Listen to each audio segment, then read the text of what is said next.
Today, we're going to talk about one of the best remedies you can do for dry, wrinkly hands. Now, especially in the winter when it's dry out and you don't have enough vitamin D, your hands can get extremely dry. But there's a lot more to this, and there's some great things you can do to resolve this problem. And for those of you that are wondering if I'm growing a beard, yes, I am starting to grow a beard. I'm going to try it out and see what happens. Now, when people start putting all sorts of lotions on their hands, they don't realize that everything you put on your hand doesn't just disappear, it doesn't evaporate. It gets sucked into the pores, goes in the bloodstream, and goes right to your liver. So you really want to make sure that what you're putting on your skin is safe. 22% of all personal care products are petroleum-based, which includes solvents like benzene.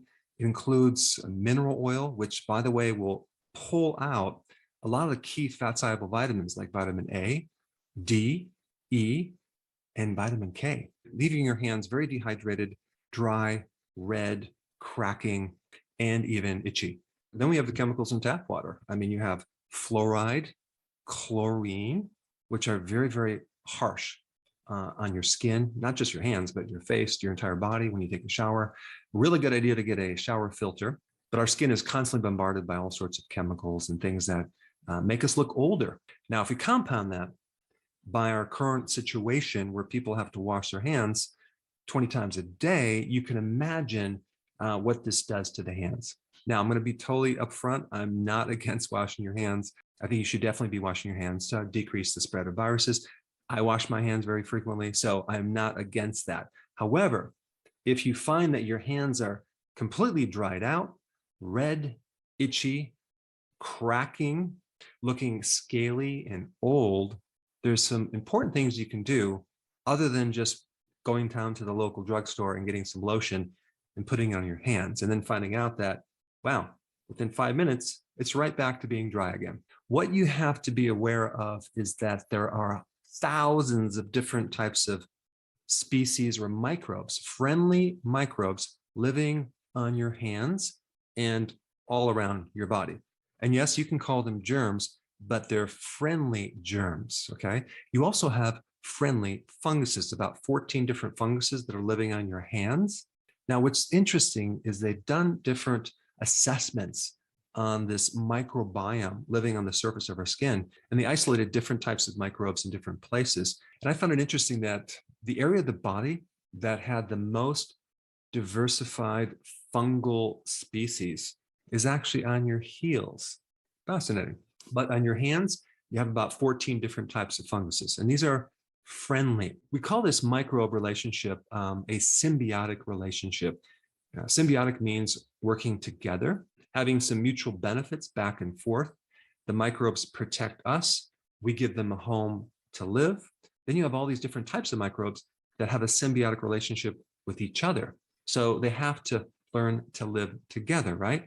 I mean, I wish we as a human race could actually be more symbiotic.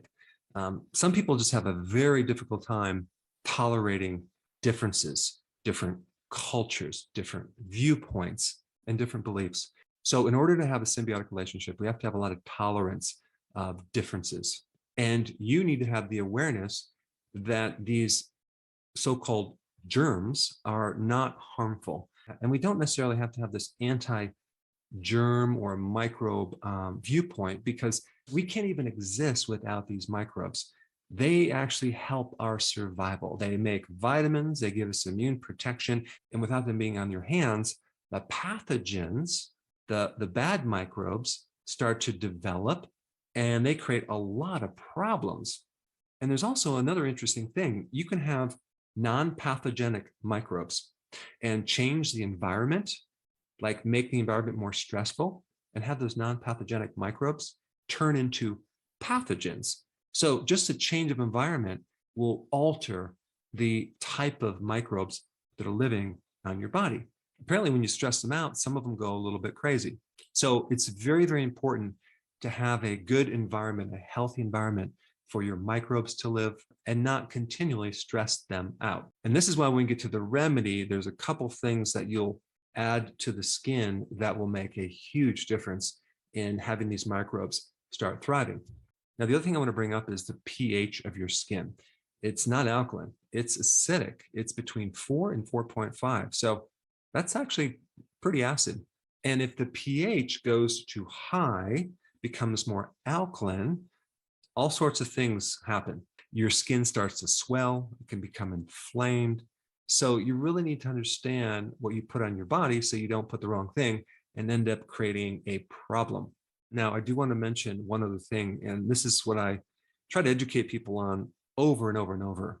Your external skin, the way you look, your hair, your nails, are a reflection of what's going on inside, what you eat, what you avoid, what you do to your body to keep it healthy. So what I show you for a remedy will help you, but you really need to focus also on your diet internally. And so every part of your body externally can look youthful.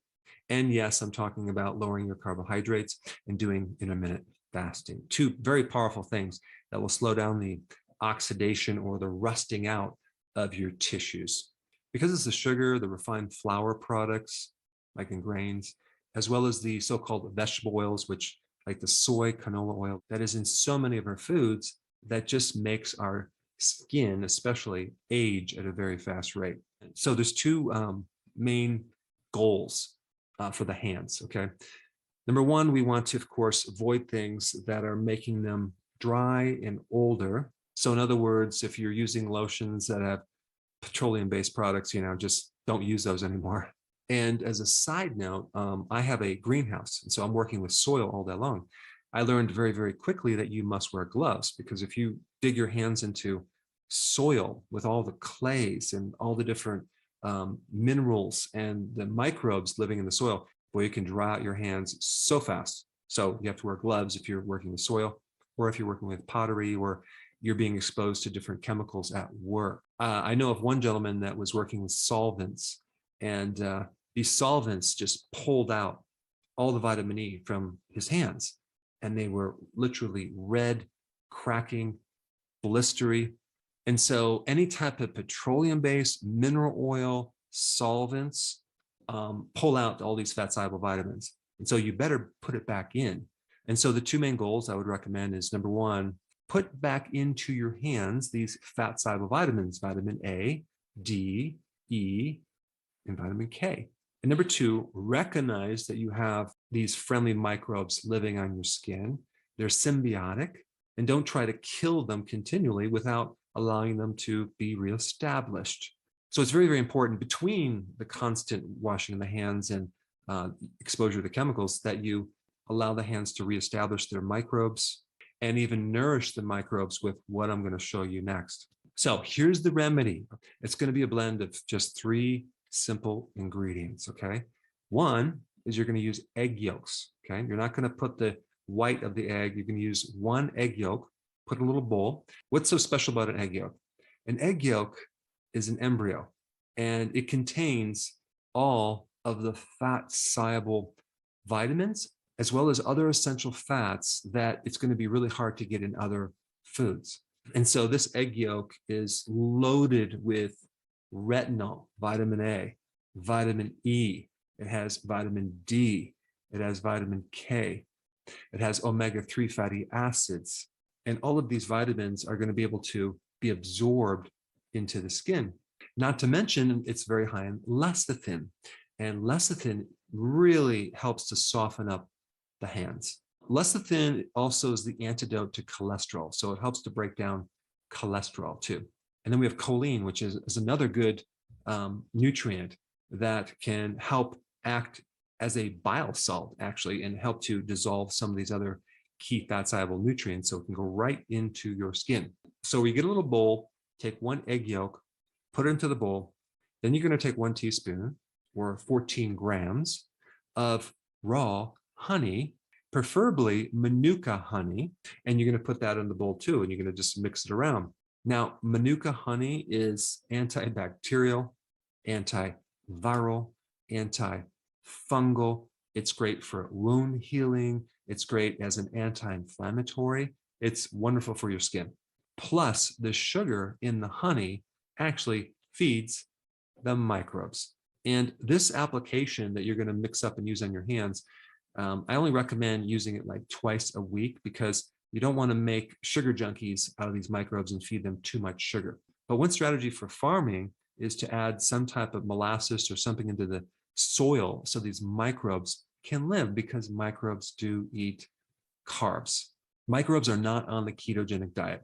All right, so now the last ingredient is 2 tablespoons or 26 grams of extra virgin olive oil. Make sure you get the real stuff, okay? Not the fake stuff. I've done videos on that. If you haven't seen that video, I put it down in the description. All right, so we have the egg yolk, the honey, and the olive oil. All right, so you mix it all up really, really good, and then you apply it to your hands, okay?